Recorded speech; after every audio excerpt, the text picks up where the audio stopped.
বর্তমানে বাংলাদেশের রাজনীতিতে আওয়ামী লীগ কি একদম প্রাসঙ্গিকতা হারিয়েছে? আপনার অনুসন্ধান কি? আওয়ামী লীগকে প্রাসঙ্গিকতা হারানোটাকে আমি মনে করি আওয়ামী লীগ এখনো হেডলাইন হয়। আজকেও দেখলাম কোন পত্রিকাতে আপনার হাসিনাকে হেডলাইন করেছে। প্রাসঙ্গিকতা হারালো কোথায়? আওয়ামী লীগের কার্যকারিতা নিষিদ্ধ হয়েছে, আওয়ামী লীগ কাজ করতে পারে, কাজ নিষিদ্ধ করা হয়েছে। প্রাসঙ্গিকতা আওয়ামী লীগের হারিয়েছে অন্যভাবে। আওয়ামী লীগ ধিকৃত একটা রাজনৈতিক দলে পরিণত হয়েছে বিকজ অফ ইটস অ্যাট্রোসিটিস। 17 বছর ধরে সে গণতন্ত্রকে যেভাবে হত্যা করেছে, যেভাবে লুটপাট করেছে, লুট করেছে, এবং সব শেষে এসে আমাদের সন্তানদেরকে যেভাবে হত্যা করেছে, এটা কোনো মতেই গ্রহণযোগ্য নয়। এবং সেখানেই তারা জনগণের কাছে ধিকৃত একটা রাজনৈতিক দলে পরিণত হয়েছে এবং জনগণের কাছে গ্রহণযোগ্যতা হারিয়েছে। তবে আইনি সকল বিচারের মাধ্যমে বা প্রক্রিয়া সম্পন্ন করে আওয়ামী লীগ আবার রাজনীতিতে ফেরত আসবে কিনা এই সম্পর্কে এই ধরনের কোনো বিএনপির সুযোগ মতামত তো কি? এখন তাদের নাই। তো আইনি প্রক্রিয়া শেষ করার ব্যাপারটা কোথায়? ওটা তো নিষিদ্ধ কার্যকলাপ আছে। তো এই মুহূর্তে তো সেই সুযোগ নেই। যদি সেই সুযোগ কখনো সৃষ্টি হয় তখন সেটা ভেবে দেখা, আমরা ভেবে দেখবো। এবং জুলাই গণঅভ্যুত্থানের যে বিচারিক প্রক্রিয়া সেটিকেও বিএনপি দীর্ঘায়িত করছে বলেও আমরা শুনেছি। এটা একেবারে ভুল ধারণা, এটা অপপ্রচার। ওকে, তার মানে এই সব কিছুর বিচার জনগণ পাবে, সেটা আশা আমরা রাখতে পারি? অবশ্যই পাবে, পাচ্ছে তো। বিএনপি সবসময় তার কথা রেখেছে অতীতে। বিএনপি এত ভোট পেলো কেন? জামাত তো প্রচার করছিল যে বিএনপি জিতবে না, তাই না? দেখা গেল 2/3 মেজরিটি নিয়ে বিএনপি বেরিয়েছে। কেন? কারণ বিএনপি সবসময় জনগণের রাজনীতি করেছে। বিএনপি সবসময় তার অতীতের কথাগুলো রেখেছে। বিএনপি এই দেশের সংস্কার এনেছে। একদলীয় শাসন ব্যবস্থা থেকে বহুদলীয় গণতন্ত্র নিয়ে এসছে BNP. BNP parliamentary form of government নিয়ে এসছে প্রেসিডেন্সিয়াল ফর্ম অফ গভর্নমেন্ট থেকে, তাই না? বিএনপি তত্ত্বাবধায়ক সরকার ব্যবস্থা চালু করেছে। সুতরাং সংস্কার তো করেছে বিএনপি। অর্থনীতিতে একইভাবে সংস্কার করেছে বিএনপি। এই যে আজকে যে বিদেশে লোক যাচ্ছে আপনাদের, এটা শুরু হয়েছে বিএনপি সরকার আমলে। গার্মেন্টস শুরু করেছে বিএনপি। ভ্যাট যেটা আপনার, এটাও শুরু করেছে বিএনপি। অর্থাৎ অর্থনীতিতে সংস্কার এবং রাজনীতিতে সংস্কার, এই দুটোই বিএনপি শুরু করেছে। ওকে, এবং বিএনপির মোটো বা বিএনপি যেহেতু একটি জাতীয়তাবাদী আদর্শের অনুসারী দল, সেই জায়গায় আপনাদের যে বিরোধী দলীয় পার্টি সেটি কিন্তু ধর্মীয় বা ধর্মের অনুসারী একটি দল, সেই জায়গায় কিন্তু একটা নীতিগত পার্থক্য থাকে। সো আপনাকে আমি এটি পার্সোনালি একদম আপনার ব্যক্তিগত মতামতটি জানতে চাই। সেটি হচ্ছে, একটি দেশের সরকার যখন আদর্শগতভাবে একরকম এবং বিরোধী দল যখন একরকম, তখন আসলে পার্থক্যটা থাকে। সেটাই তো হতে পারে, এটা হতেই পারে। এটা তো যে কোনো দেশে এটা হতে পারে। সরকার তার নিজস্ব, আমাদের দল বিএনপির দল, বিএনপির আমাদের নিজস্ব রাজনীতি আছে, নিজস্ব আদর্শ আছে, দর্শন আছে। এটা আমাদের তো একরকম, আমরা যেহেতু আমরা আমাদেরটা প্রিচ করবো। আর জামাত ইসলাম যেহেতু ধর্মভিত্তিক রাজনীতি করে, সে তারা তাদেরটা করবে। এটাই তো এটাও একটা গণতান্ত্রিক বিধি। হ্যাঁ, অবশ্যই ভালোই তো চলছে এখন পর্যন্ত। তো নতুন একটা সরকার 5 মাসের মধ্যে যতটুকু কাজ করেছে মানুষ তো প্রশংসা করছে। কিছু কাজ তো শুরু হয়েছে যেটা একেবারেই নতুন ধরনের, যে ফ্যামিলি কার্ড, কৃষক কার্ড, খালখন কর্মসূচি, মসজিদ মন্দিরে পুরোহিত, ইমাম, ধর্মযাজক তাদেরকে ভাতা দেওয়া, খেলোয়াড়দের ভাতা দেওয়া, এগুলো বেশ ইতিবাচক প্রভাব ফেলেছে মানুষের মধ্যে। এছাড়া আমাদের প্রধানমন্ত্রী তার যে স্বাভাবিক সরলভাবে কাজ করা, এটাও একটা বড় ইম্প্যাক্ট করেছে। বিশেষ করে উনি যে একটা সব কিছুতে খরচ কমিয়ে আনছেন, উনি হিমেন্স বিজনেস, উনি কাজ করতে চান এবং কাজ করার জন্য কাজ শুরু করেছেন। এটা নিঃসন্দেহে একটা অত্যন্ত একটা পজিটিভ ব্যাপার, দিক বলে আমি মনে করি। এছাড়া যে ধ্বংসস্তূপের মধ্য দিয়ে আমরা এই রাষ্ট্রপরিচালনার দায়িত্ব পেয়েছে আমাদের সরকার, এটা তো অনেক সময় লাগবে। অর্থনীতি পুরোপুরি ভঙ্গুর ছিল, ব্যাংকগুলোকে লোপাট করে নিয়ে গিয়েছিল, একটা ব্যাপক গণলুটপাট হয়েছে এখানে। সেই অবস্থার প্রেক্ষিতে বর্তমান সরকারের এখন পর্যন্ত যে ভূমিকা নিয়েছে, এটা নিঃসন্দেহে আমি মনে করি যে ইতিবাচক ভূমিকা। আপনার একটা ইন্টারভিউতে শুনেছি যে স্থানীয় সরকার নির্বাচন এবার নির্দিষ্ট প্রতীকে হবে না, প্রতীকের বাইরে হবে। সেই জায়গায় আসলে আপনার দলের মধ্যে প্রত্যন্ত অঞ্চলে কোনো কোন্দল সৃষ্টি হতে পারে কিনা? না, সেটার সম্ভাবনা খুবই কম। কারণ দলের মধ্যে তো আমরা দলীয় প্রতীকে নির্বাচন করব না, আর দলীয় ভিত্তিতে নির্বাচন হচ্ছে না। তো স্থানীয় সরকার নির্বাচনের এটাই কনসেপ্টটাই হচ্ছে যে এখানে স্থানীয় লোক নেতৃত্ব, তারা নেতৃত্ব করবে। ওখানে দল এসে গেলে অনেক সময় সমস্যা তৈরি হয়েছিল, যেটা হয়েছে আর কি। সেই জন্যই এবার নির্বাচন কমিশনের সিদ্ধান্ত নিয়েছে যে তারা দলীয় প্রতীকে এবার নির্বাচনে যাবে না। সরকারের সিদ্ধান্ত তাই, এবং সমস্ত রাজনৈতিক দলগুলো একইভাবে সিদ্ধান্ত নিয়েছে। তো সেক্ষেত্রে আমার মনে হয় যে সে ধরনের গোলযোগের সম্ভাবনা খুব কম। আমাদেরও সেটি প্রত্যাশা। তবে স্থানীয় সরকারের ক্ষেত্রে যা হয়, স্থানীয় সরকারের কিন্তু নিজেরা কর আদায় করে আত্মনির্ভরশীল হওয়ার কথা বলা আছে আমাদের এটা এখানে, আমাদের কিন্তু দেশে এখনো সেই ইনস্টিটিউশন গ্রো করেনি। তো আমাদের স্থানীয় সরকারের যে ভিত্তি কর আদায় করা, গ্রামের মানুষের কাছে কর আদায় করা, এটা এখনো সেই চিন্তা ভাবনাগুলো আসেনি। যদিও কিছু কিছু ক্ষেত্রে আছে, মিউনিসিপ্যালিটিতে যারা কর দেয় তাদের জন্য এটা অনেকটা বোঝা হয়ে যায় অনেক সময়। আমাদের মতো একটা দরিদ্র দেশে, গরিব দেশে সাধারণ গ্রামের লোকজনদের কাছে কর আদায় করাটা ডিফিকাল্ট ব্যাপার। বা তাদের একটা জনপ্রিয়তা হারিয়ে ফেলার ভয়ও হয়তো থাকে। না, সেটা বিষয় না। বিষয়টা হচ্ছে যে এটা আহ, আহ, স্থানীয় সরকার যারা প্রতিনিধি নির্বাচিত হন তাদের কাছে এটা এখনো এটা দেওয়াটা আমরা মনে করি যে সমীচীন হবে না, কারণ এখনো সাধারণ মানুষের সেই ক্ষমতা, কর প্রদানের ক্ষমতা সেইভাবে আসেনি। একদম। একদিকে তো তারা বিভিন্ন কর দিচ্ছেই, এই ভ্যাটের মাধ্যমে, বিভিন্ন সেলস ট্যাক্সের মাধ্যমে, কারো কারো ইনকাম ট্যাক্সের মাধ্যমে। সেখানে আবার যদি ওই ইউনিয়ন পরিষদের ট্যাক্স দিতে হয় তাহলে তাদের উপর একটা চাপ সৃষ্টি হয়। ওকে, আপনাকে যদি উত্তরাঞ্চলের নেতা বলি, তাহলে তিস্তা মেগা প্রকল্পটি যে এবার চীনকে দেওয়া হলো, সেটার কারণে কি ভারতের সাথে একটু সম্পর্কের এগুলো অবনতি হবে? ধারণাগুলো ভুল। চীনের সঙ্গে একটা আলোচনা হয়েছে যে এটা সম্ভাব্যতা যাতে যেটাকে আমরা বলি ফিজিবিলিটি রিপোর্ট, সেই ফিজিবিলিটি রিপোর্টটাতে করতে তারা সাহায্য করবে, কিন্তু তিস্তা প্রকল্প দায়িত্ব তো চীনকে দেওয়া হয়নি। এটা ভুল ধারণা। তার মানে এখনো এটা ফাইনাল হয়নি, না, সেটা তিস্তা বটেই, নিয়ে কি হবে? সেটা বটেই। এবং আপনি বা সরকার বারবার বলছেন যে জুলাই সংশোধন বা জুলাই সনদের সংশোধন বা আপনারা আপনাদের ইশতেহারে যা ছিল সবকিছু বাস্তবায়ন জুলাই করবেন। সনদের সংশোধন না, ব্যাপারটা হচ্ছে যে সংবিধান সংশোধন। আর জুলাই সনদে আমরা যে স্বাক্ষরটা করেছি সমস্ত রাজনৈতিক দলগুলো, সেগুলো তো আমরা বারবার বলছি যে যেগুলোতে আমরা একমত হয়েছি সেগুলোতে আমরা অবশ্যই পালন করবো। মানে তবে একমত হওয়ার পরেও আপনারা বারবার নিশ্চয়তা দেওয়ার পরেও কেন বিরোধী দলের পক্ষ থেকে এমন কথা বিরোধীরা আসছে? এই ক্ষেত্রে জনগণকে বিভ্রান্ত করছে যে জুলাই সনদের ব্যাপারে if you read the book, যেটাতে আমরা সই করেছি, সেখানে পরিষ্কার বলা আছে যে যে সমস্ত ব্যাপারে আমরা একমত হব না, সেই সমস্ত ব্যাপারে যে দল নির্বাচনে জয়ী হয়ে আসবে তাদের ম্যানিফেস্টো অনুযায়ী তারা তার কাজটা করবে। আমরা সেভাবেই কাজ করছি। তবে এখন তো আর এটি নিয়ে বিরোধী দলের রাজপথে নামার যে হুমকি তারা দিচ্ছে, সেটির কোনো কার্যকারিতা দেখা যাবে না, কি? রাজপথে তো যে কোনো দল ইচ্ছা করলে নামতে পারে, কিন্তু রাজপথে নামার জন্য যে একটা যৌক্তিকতা, সেই যৌক্তিকতা এখনো সৃষ্টি হয়নি এবং জনগণ এটাকে ঠিক সেভাবে মেনেও নেবে না।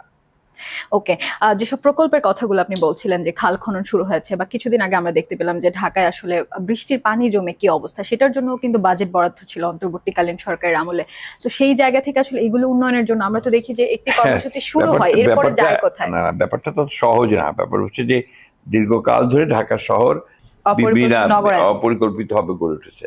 এছাড়া যারা ঢাকা শহরে বাস করেন, আমরা যারা বাস করি, আমাদের বেশিরভাগই মানুষের যে একটা হ্যাবিট বলে আর কি, স্বভাব বলে, সেটা হচ্ছে যে আমরা যেখানে সেখানে আমাদের বর্জ্যগুলো ফেলে দিই, ফলে কি ওই ড্রেন ট্রেন সব বন্ধ হয়ে যায়। এটা একটা বড় প্রবলেম আছে।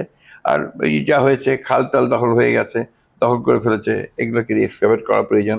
আর সবচেয়ে বড় জিনিস হচ্ছে পরিকল্পিত নাগরায়ন তো এখানে হয়নি। যেভাবে ঢাকা সিটি গড়ে উঠেছে তাতে এখন বাড়িঘর অনেক ভাঙতে হবে, অনেক লোকালয়কে আবার নতুন করে সাজাতে হবে, যেটার প্রাইস কস্টটা অনেক বেশি হবে। তো সেই জন্য ইটস বেটার যে চিন্তা ভাবনা করে খুব চমৎকার করে পরিকল্পনা করে ধীরে ধীরে জিনিসটাকে করা। তবে ঢাকার উপর চাপ কমানো এবং ঢাকাকে ডিসেন্ট্রালাইজ করার জন্য আপনাদের পরিকল্পনা কি? না, আমরা তো বলেছি যে আমরা বিভিন্ন এলাকাতে আমরা মানে জেলাগুলোতে আমরা কতগুলো অফিস স্থানান্তর করতে চাই। বাধাটা কোথায়? বাধাটা হচ্ছে যে জেলাগুলোতে শিক্ষা প্রতিষ্ঠান, ভালো শিক্ষা প্রতিষ্ঠানের খুব অভাব আছে, স্বাস্থ্য সেবার অভাব আছে। এই জিনিসগুলো কিন্তু মূল বাধা হয়ে দাঁড়ায় এই ঢাকার বাইরে আপনার শিফট করতে করার জন্য বড় হয়ে দাঁড়ায়। তো সেই জায়গাগুলো তৈরি করতে হবে। আমরা চেষ্টা করছি যে, যেমন ইতিমধ্যে আমরা প্রাইমারি স্কুলের শিক্ষকদের যে সমস্যাগুলো ছিল সেগুলো ঢাকা থেকে শিফট করে আমরা জেলাগুলোতে দিয়ে দিয়েছি। জেলা পরিষদগুলোকে আমরা আরো স্ট্রেংথেন করতে চাই, পৌরসভাকে স্ট্রেংথেন করতে চাই, তাহলে কিছুটা শিফট হবে। আর যদি আমরা স্কুল, কলেজ, শিক্ষা প্রতিষ্ঠান এবং স্বাস্থ্য প্রতিষ্ঠানগুলোকে যদি আমরা শহরের বাইরে অর্থাৎ জেলাগুলোতে নিয়ে যেতে পারি, তাহলে সেটাও কিছুটা সমস্যার সমাধান করবে। কর্মসংস্থান তৈরি হবে সেখানেও। শিক্ষার কথা বলছিলেন, শিক্ষা নিয়ে তো বিতর্কের শেষ নেই আমাদের দেশে। কিছুদিন আগেও পরীক্ষা নিয়ে বিতর্কের সৃষ্টি হলো, আমাদের শিক্ষামন্ত্রী বলেছেন শিক্ষা ব্যবস্থাটা এখন একটা ভঙ্গুর অবস্থায় আছে। উনি খুব সত্য কথা বলেছেন। প্রশ্ন হচ্ছে বিতর্ক তো বাঙালিদের আপনার মজ্জার মধ্যে। তো এটা এটা হচ্ছে যে আপনার রবীন্দ্রনাথ ঠাকুর বহু আগেই, ওনার সেই প্রায় 150 বছর আগেই ওনার একটা দুরন্ত আশা একটা কবিতা আছে, সেখানে তিনি বলছেন, কাগজ নেড়ে উচ্চস্বরে পলিটিক্যাল তর্ক করে, মাথায় ছোট বহরে বড় বাঙালি সন্তান। এটা হচ্ছে বাঙালির ক্যারেক্টার। ফর এভরিথিং দে তর্ক করবে, ডিবেট করবে, এটা বাঙালির চরিত্র আর কি। তো যাই হোক, এটা বড় কথা হচ্ছে যে শিক্ষা ব্যবস্থাটাকে বিভিন্নভাবে গত সরকার তারা বিভিন্ন অ্যাডভেঞ্চার করতে গিয়ে তার শিক্ষা ব্যবস্থাকে নষ্ট করে ফেলেছে। এবং সবচেয়ে বড় ক্ষতি হচ্ছে যেটা, যে ছেলেরা এখন, ছাত্ররা আর কি, শিক্ষার্থীরা, এরা এখন পরীক্ষা দিতে চায় না, এরা আপনার পড়াশোনা করতে চায় না। ওই জায়গা থেকে সরিয়ে আনতে হবে। ওই সেটাই চেষ্টা করা হচ্ছে, পরীক্ষাটা যেন ভালো হয়, শিক্ষার্থীরা যেন পড়াশোনার দিকে যোগ দেয়, স্কুলের দিকে আগ্রহ বাড়ে, এই বিষয়গুলোর দিকে সবচেয়ে বেশি নজর দিতে হবে। আমরা হয়তো সমসাময়িক সকল বিষয় নিয়ে একটু কথা বললাম, এবারে একটু জিয়াউর রহমান হত্যাকাণ্ডের যে নতুন মোড় আসলে নিচ্ছে সেটিতে আসতে চাই। মোজাফফর হোসেনকে গ্রেফতার করার পর কোথায় মোড় নিচ্ছে আমি বুঝিনি। ব্যাপার হচ্ছে যে সেনা আইনে যেহেতু বলেছেন আপনারা আপনারা এই বিচারটি হবে। জিনিসগুলোকে কিছু মনে করবেন না। আপনার আমাদের দেশের মিডিয়া, তারা আমার কাছে মনে হয় একটু হাইপার, যেটা ব্যাপার না সেটাও তারা শুরু করে দেয়। এখানে রহমানের হত্যা নিয়ে এটা মেইনলি যে ট্রায়ালটা হয়েছে সেটা সেরা আর্মি ট্রায়াল হয়েছে আর কি, বাইরে এটা নিয়ে কোনো ট্রায়াল হয়নি এখন পর্যন্ত, সেই ধরনের কিছু আসেনি। আর আপনারা যেটা বলতে চাচ্ছেন যে বাইরে কোনো ট্রায়াল, ব্যাপারটা এখন আসেনি। না না, তিনি যেহেতু একজন গুরুত্বপূর্ণ ব্যক্তিত্ব আমাদের জন্য, এবং সকলের কিন্তু একটা মনের এটা মধ্যে তো কুয়াশা ডিসাইডেড। আছে। এই জিনিসগুলোই আপনার সমস্যা। আমাদের, আপনার বাংলাদেশের রাজনীতির সমস্যাটা এই জায়গায়, যেটা ইস্যু না সেটাকে আমরা ইস্যু বানাই, যেটা দরকার নেই সেটাকে দরকার। এটা মিডিয়ারা করে, মিডিয়ারা তারা হাইপ করে তাদের নিজেদের স্বার্থে। বাংলাদেশের মিডিয়া কিন্তু আনফর্চুনেটলি গোটা পৃথিবীতে এই এরিয়া তারা এটাকে একটু অ্যাট্রাকটিভ করার জন্য, বিভিন্ন রকম করার জন্য তারা যেটা ইস্যু না সেটাকে ইস্যু তৈরি করে। এটা আমি মনে করি না যে এটা কোনো সমস্যা। জিয়া রহমানের সাহেবের যে হত্যাকাণ্ড, সেই হত্যাকাণ্ডের বিচার সেনাবাহিনীতে হয়ে গেছে, এবং এটা নিয়ে এখন আবার নতুন করে যদি কোনো কিছু শুরু করে সেটা সম্পর্কে আমি বলতে পারবো না। তো আমাদের দল থেকে সেরকম কোনো উদ্যোগ গ্রহণ করা হচ্ছে না। ওকে, আপনারা তরুণদেরকে সবসময় অনেক প্রাধান্য দিয়েছেন, সো তরুণদেরকে গড়ে তুলতে বা টেকসই উন্নয়ন করতে, যে উন্নয়নটা আসলে সাস্টেইন করবে, ওরকম করতে আপনাদের আসলে পরিকল্পনা কি?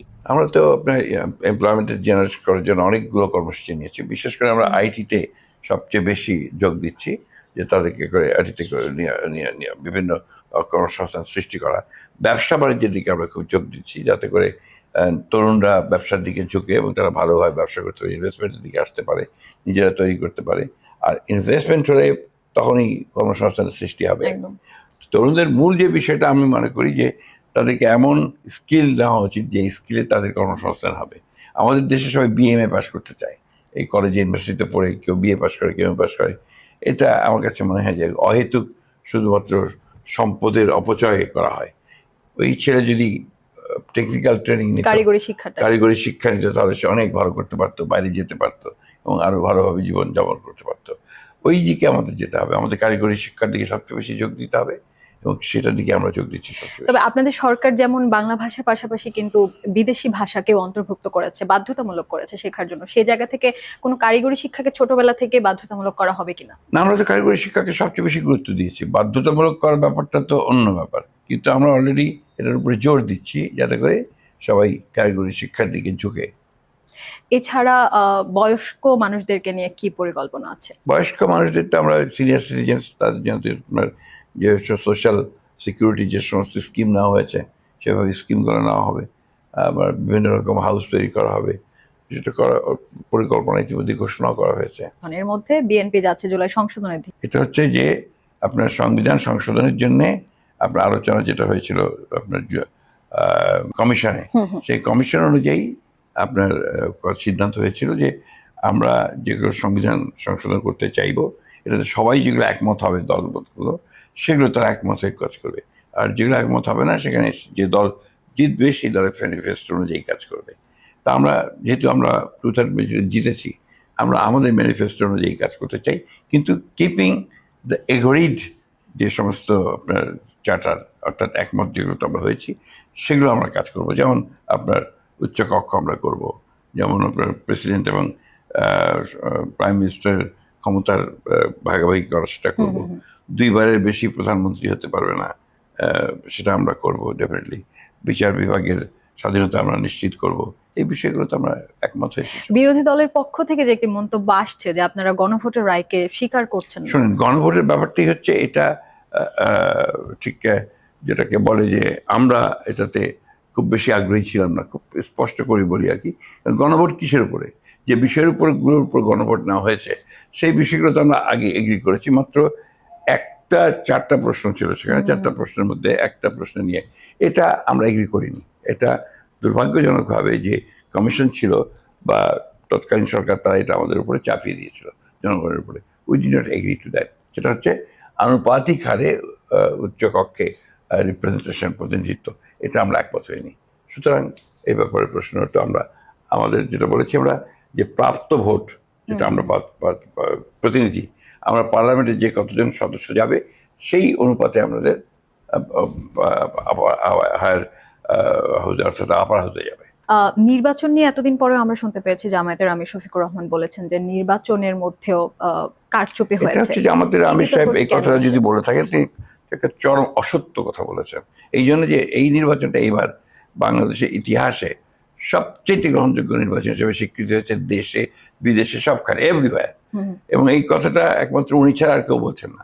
নির্বাচনটা এত সুষ্ঠু সুন্দর হয়েছে যে এটা আবার অপেক্ষা রাখে না।